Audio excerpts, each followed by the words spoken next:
Hello everybody and welcome from the Philippines here and from myself Mark. You will know me as Mark in Manila or 007 on Cambly, and of course my channel here, so thank you to everybody for subscribing who has. I thought I would start this piece from the balcony, but I'm not going to continue. As you can possibly hear, it is very windy here. We are expecting a tropical storm. It's just entered the Philippines area of responsibility the early hours of today, so what with that and the noise from the renovations at the back here, I'm going to take this inside and carry on this short piece about why presentation is really important and intonation of voice. So I'll be with you shortly. Okay, so hi, we are now back inside my apartment and hopefully you can hear me slightly clearer than out there on the balcony.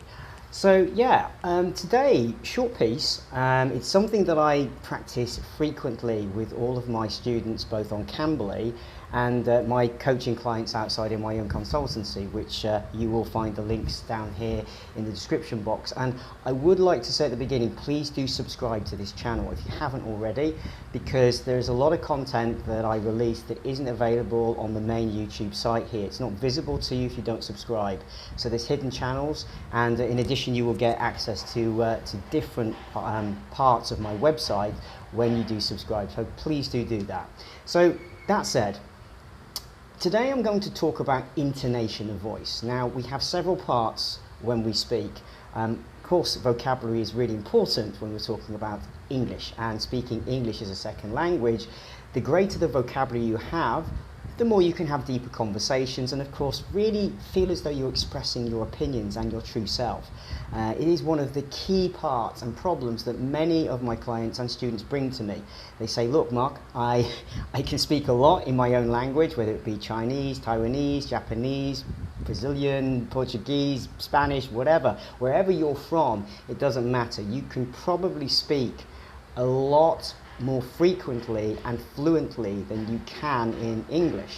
Now that's totally understandable. At the end of the day, even myself, in my native English, I speak far better than I do in Spanish, which is a language that I do know because I taught myself, but I don't speak it as fluently. So what can we do? Well, there's several things. The first thing I say to people is that while we are working together to improve and expand your vocabulary and really get that depth, there is actually something you can do right now, this very minute, to feel more confident and to hopefully engage other people in a conversation in a deeper way.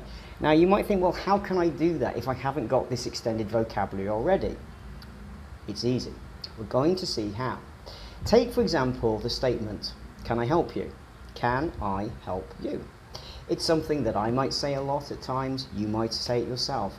And indeed, we get asked it frequently, whether we be calling up somebody to inquire about something or going into a shop. So, can I help you? It's a simple enough sentence, okay? But listen to this. If I say it like this, can I help you?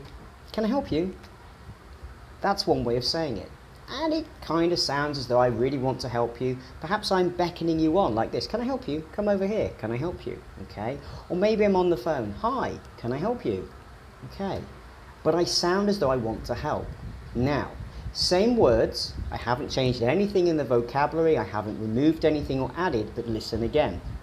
Can I help you? Can I help you? Right. Now, does that really sound as though I want to help you? Nothing has changed. However, the meaning of what I've said, those words, has significantly shifted to the receiver, to the listener, that's yourself. And possibly from myself when I'm saying them, because I certainly don't want to help you.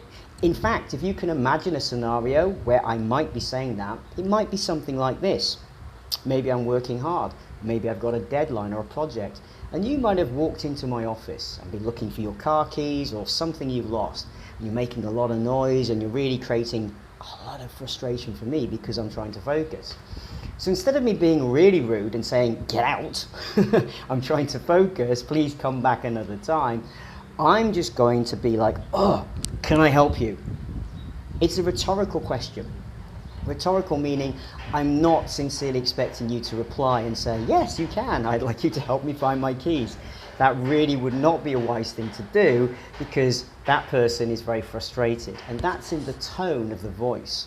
So hopefully by that small example, you can hear how we don't have to expand your vocabulary, but we can use your tone of voice, your intonation, to signal to another person that either you mean something different or indeed you're wanting yourself to send something different. That's just one small example of other parts of when we work with your voice, which is what I do in my coaching sessions, to really help you maximize the words you already know. So we look at also modulation. Now modulation is how you move what you say up and down. So if you hear me right now, as you're listening, you will hear that my voice goes up and it goes down. I'm kind of trying to take you on a bit of a story, a journey, like a weaving path. So when you speak, your native language might not include a lot of modulation. For example, the Chinese language doesn't include much modulation, nor the Japanese, Russian, Turkish, mainly the Arabic countries too. It's very monotone or flat. Now, that's not a criticism because that's how that language is spoken. For example, if I was going to learn your language and you were from one of those countries, you'd be saying, Mark, you can't do this up and down with your voice. We speak more like this. But when you are a speaker of one of those languages and then you are trying to speak English, it sounds like this. Hi, my name's Mark. I'm in the Philippines. I enjoy what I do. It's very enjoyable. I'm pleased to meet you. That's how it sounds. Okay, my facial features might be moving more, but in general, if we were just on the phone and you didn't have this visual, you would be hearing something that sounded very much like this, and I am very interested in speaking to you, and it's a delight to hear you, and yes, I can really help you.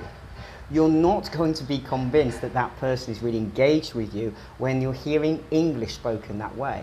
In your own language, it's completely different. We all have our cultural norms, our different speech patterns, and indeed in some countries like Russia, for example, it would possibly be classed as inappropriate to be this enthusiastic or outgoing and using your hands and a lot of facial ups and downs and gestures. So we are very, very different. But if you're looking to speak English as a native speaker and to really engage maybe with clients who are in the West or other parts of the world, Australia, Canada, etc., you really do need to understand this is a fundamental part of learning English. If you're just going to learn vocabulary with a tutor, if you're just going to learn some extended sentences and some idioms, it will only take you so far. And that's why I'm different. So if you want to find out more, this is just a small taster of other things we do. We work with inflection, and we also work with pausing for effect. Remember, I teach presentation, high performance presentation skills. So with me, I'm not just helping you support your vocabulary expansion. I'm not just helping you with idioms. I'm not just helping you even with perhaps sales techniques, closing techniques, or anything else you're going to need in business. But I'm also going to help you to sound extremely confident and make your point very clearly and succinctly, because being concise is crucial to clear communication. So if you found this of interest, you'd like to know more, please drop me a line, the details are down below. Get in touch with me, reach me on my Telegram channel if you really want to have an instant connection with me.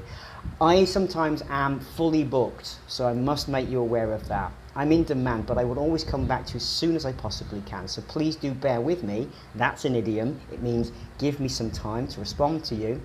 If I don't respond immediately, I'm not ignoring you. It simply means I am dealing with a lot of existing students and clients and inquiries, and I will get to you next. So subscribe to my channel, please, if you want some free tips, the newsletter that I send out, and also opportunities to start hearing my podcast, which will be launching shortly, to really help you maximize your listening opportunities. And I hope this has been of help to you. So keep practicing, and remember, move your intonation of your voice. The other thing you need to think about is how you're speaking, the mechanics of your mouth. Again, if you're not sure how to do that and how to sound clearer, that's something I can help you with in my coaching sessions, either in my own business, or if you can grab me while I'm still on Cambly for a short period of time, then please do hop over. The details in the links below. So stay safe and keep practicing. It's your best option to get decent, fluent results. I'll see you soon. Bye-bye.